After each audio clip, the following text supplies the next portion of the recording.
tell you this. Well, I'll tell you what happened with Mayweather McGregor. So Showtime, it was a Showtime event. You know, they were the co-promoter of this thing. And he felt like Showtime did him dirty the first day because they didn't really tell us what we were doing, how it was all going to lay out. It was all sort of loosey-goosey. Right. And then Mayweather came out and just started attacking Conor. Then Conor went to say, talk to him about hitting women, and the mics got killed. And then Conor was game on. Right. Uh-huh. Right. And he came right out after Espinoza, the guy who runs Showtime the next day, and Floyd, and it got real. Yeah. You know, at first it was two guys that were going to fight. They had said some stuff back and forth, and then once they did that stuff to him the first day in L.A., Conor went Conor. And there were some reports that that the guys took a flight together at one point, and They you never said took that a flight wasn't together. true. I'm a big flight aware guy, flight tracker guy, because we get really into coaching searches in the off season. So there was a flight that was tail F69420. That was I tracked personally. That seemed to be like it was the flight. Your comment. So Conor had a plane that brought him from. It was actually a video blog where our planes land the same time at LAX. And we bump into each other. Almost like it was really convenient that you were able to be in the same frame at the same time. It would say that it would feel that way, but swear to God, on my daughter's life, we landed at the same time in LAX. All right, just chill out. You don't have to bring your daughter into And it. Floyd's plane was there too. No, you guys are like total conspiracy. Yeah. Oh no. We got a lot. No. They never flew together. Ever. Okay. Now, Here's Floyd isn't like that. Here's an easier question. Floyd isn't a jump on my plane kind of guy. Yeah, I would imagine. He needs some elbow room on that thing. Yeah. Do you still want to beat up Darren Ravel? Darren Ravel, he's a douche. He's a douche. I played him one-on-one in basketball, beat him 11-0. Did you beat him 11-0? Yeah, 11-0. That doesn't surprise me Domination. at all. The guy tries to act all whatever. He looked like he doesn't have a coordinated bone in his body. He's a nerd. He's a total nerd. Big time nerd. Yes. So do you still like if you see Darren Ravel in like a alley, you like no one knows. No, it's not you even, shove him, you give him a swirly or something. No, There's a that'd be toilet like, in the alley too. It's weird. Were you allowed to pick on girls when you were in school? No, That's it's the same thing. It's like picking on girls. Yeah. Darren Ravel, he's something else. Can I ask a follow-up there? Yeah. Darren Ravel or Ariel Helwani?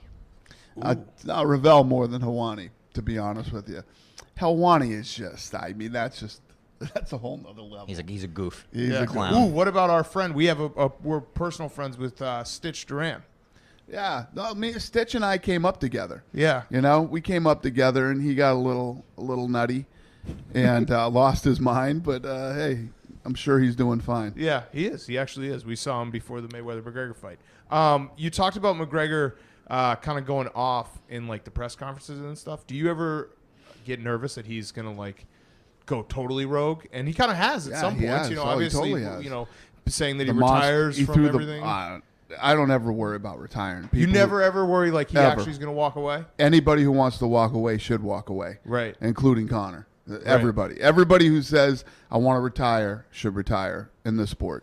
You don't stick around in this sport if the R word even pops into your head. But, yeah, there's been times Conor threw the monster cans at the Diaz fight, and then another time at the Eddie Alvarez fight, we thought Eddie Alvarez threw the chair. He picked up the chair and was going to throw the chair back at Eddie Alvarez. Yeah. We've had a couple of, Conor. Was the monster thing? So we are kind of connect the dots, guys. We thought the monster thing was just like a viral advertisement for Monster energy drinks. That's right in your demo. I believe that you believe that. Oh, yeah. All the UFC guys are at home banging monsters. That's Conor's getting sued for that. Ooh. Really? Yeah, he's getting sued. But one of the people, ad money you got is more than the lawsuit. So hopefully in Conor's case, yes, that's the case. Yeah. Real question, are you mad at John Jones? Yeah. Yeah, I'm mad at John Jones. So have you talked to him like at length since? We haven't talked at all. Okay. Are you disappointed in him? Very. That's even worse. Like when your parents are just disappointed in you. Very. Is he have any chance to come back and do another fight, or is this kind of? I think that he's got to go through USADA and the California State Athletic Commission, but I think he's gonna be in big trouble. Yeah. It's, I mean, and he would have been, probably the greatest of all time. Yeah, I think he is the greatest of all time. I think if he had done everything the way he should have, he'd be a huge superstar. He might even be the heavyweight champion of the world. So you tell me yes or no, okay? Yep. We'll start with this one.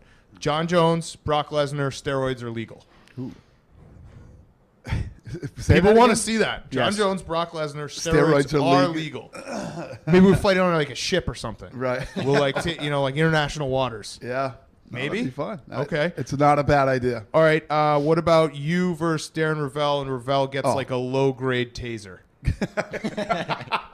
Like not something that will knock you out, but something that will stun you a little. You got to build up like a little bit of a. Still, that one's still not fair. Okay. All right. Give him a high grade taser. Yeah. All right. What about Butterbean versus anyone? Literally anyone. We just want Butterbean back. Where is Butterbean? I don't know. I thought you would know. I have no idea. You don't have haven't eyes seen on that guy Butterbean? forever. What the No. hell? You got to take care of your guys. Yeah. He's a Butterbean legend. isn't my guy. Well, yeah, he's not technically your guy, but he's like all of our guys.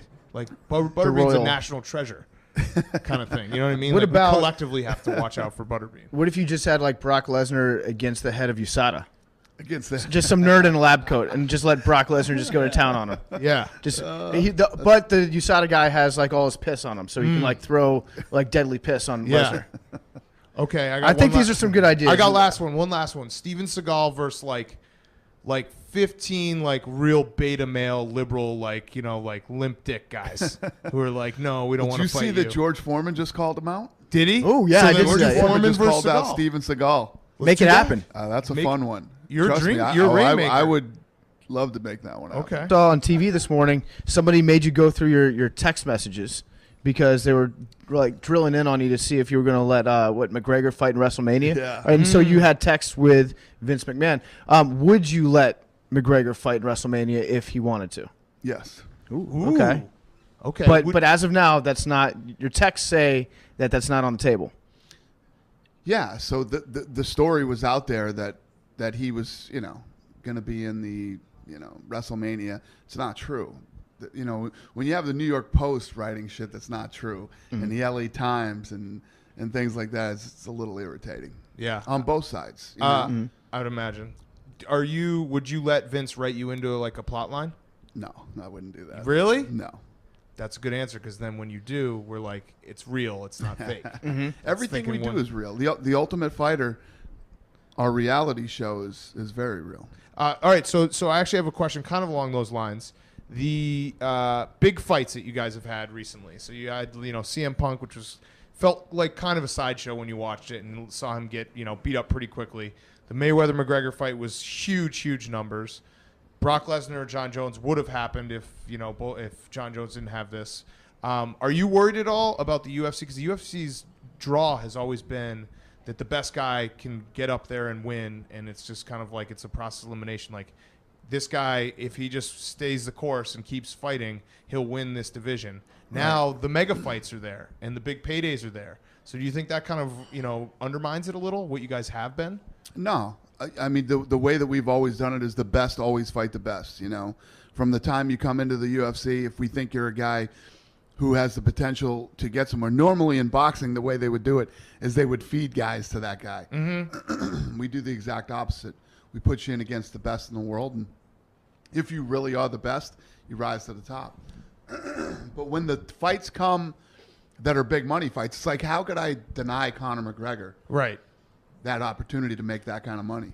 Are you worried at all that he's kind of shifted the balance now, where he gets, fighters probably are going to be demanding more and more money as they get bigger and bigger? That's always going to happen. It's happened since the day we bought the company, and it'll happen till the day I'm gone. Mm-hmm. It's human nature to want more money. Yeah. Everybody wants more money. What do you think would have been the impact on UFC had McGregor won that fight? Huge. I mean, it's massive. If McGregor won that fight, it'd be so huge. I think he got a moral victory, and it Yeah. could Yeah. against Floyd's I agree. professional record. Would he 49. have- Well, there were people saying, like Max Kellerman and a lot of other boxing experts, that he wouldn't hit Floyd Mayweather once. Yeah. He wouldn't land one punch. Right. Do you think there'll ever be a number two? Mayweather McGregor number two? I never say never, but I doubt it. Okay. You actually owe us money because we were at the fight, And we walked in, and the guy selling beer outside was like, last call at like 8:30, and we freaked out. We're like, no, oh shit. We got like 5 beers. So we ordered way too many drinks, got way too drunk, and so that's your fault. And then I lost money at the casino later Yeah, because I was so you owe I us had been money. overserved. Yeah. That's basically MGM's at your fault. direction. Yeah. Yeah, that's So- MGM's fault. Well, We're I the mean, idiots this- who go to Vegas and think there's actually a last call in Vegas. Yeah. right. Yeah. Right. We ordered all the drinks, and then we stopped and we're like, wait, we're in Vegas. This is the dumbest Mm-hmm. thing we've ever done. Would So, you like to apologize? We'll I take doubt our that. just I an doubt apology. that, but yeah, I hear you. Yeah. It was a good fight. I'm sorry. Okay, yeah, that's fine. Yeah. So with the state of New York, the UFC kind of has an interesting history, kind of getting MMA kind of legalized in the state. What was that process like? Did it take longer than you thought it would? No, I would have to say it actually went faster than I thought it would. You know, this whole process with the UFC, getting it sanctioned. New York obviously took a long time, but everybody else was about as soon as we expected it to take. What I'm really blown away is how fast everybody learned the ground game. You know, when you think about our society, you know, we grew up with John Wayne movies where you don't hit a man when he's down. He'd hit a guy and stand him up and hit him again. The ground game is very, unless if you don't do it, it's hard to figure out, you know, the different jiu-jitsu moves. But people picked it up quick. That's what surprised me the most, is how many people fell in love with the sport and were able to understand it as quickly as they did. Were you hurt when that guy called it human cockfighting? Were you like, hey, it's actually That was before my time. yeah. Yeah. That was Butterbean's Senator time. John McCain. Yeah. Yeah. Yeah. Well, that was McCain that said that. Yeah. Yeah. It's kind of messed up. Yeah, that is messed up. When we look back, Ronda Rousey, underrated or overrated? No, underrated. Look at what she did. Look at what she built. There weren't a lot of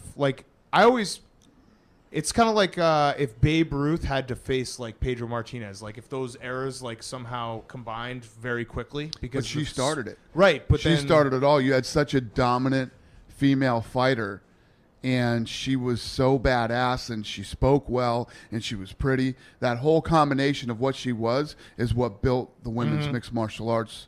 it's like a chicken and the egg kind of phenomenon. thing. If she didn't build it, there would have been no one who could have been better than her to beat her. But you could say the same thing about, you know, some of the early Anderson Silva. Was Right. he the, you know, you could say that about a lot of people. She was the right person at the right time to do it.